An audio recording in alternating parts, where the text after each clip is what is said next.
replying to comments can sometimes feel a little cold, like, type out a response, but the tone is completely lost.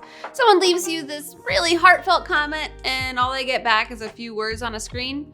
It doesn't always hit the way you want it to. Well, YouTube is now letting creators reply to comments with a voice memo. Yes, an actual audio message right there in the comment thread.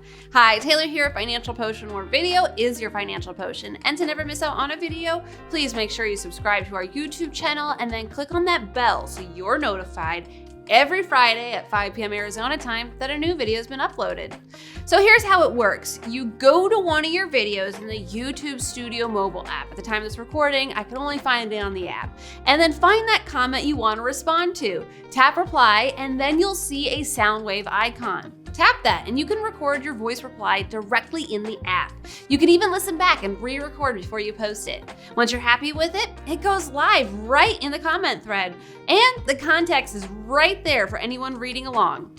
Now, here's the thing. You only get 30 seconds, but honestly, that's plenty of time for most responses. And viewers cannot respond back with voice replies. It's a creator-only feature, which actually makes sense. It keeps things manageable on your end. There's also a transcript button that appears alongside the voice reply, so again, viewers who can't listen in the moment can still read what you said. Now, this is currently still rolling out at the time of this recording and is available again via the YouTube Studio mobile app, and not every creator has access to it yet. So if you don't see the sound wave icon just yet, keep checking, it's expanding. But think about what this actually means. You could answer a frequently asked question in 20 seconds instead of typing out a paragraph.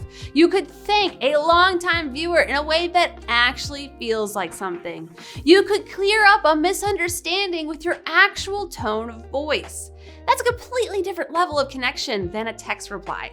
So I want to know, is this a feature you're going to actually use? Drop it in the comments, and I'm genuinely curious whether creators out there are excited about this or if you think it's going to feel a little too personal. Let me know. Plus, if you're wondering how your channel is doing as a whole, click on the link in the description to request a complimentary YouTube audit.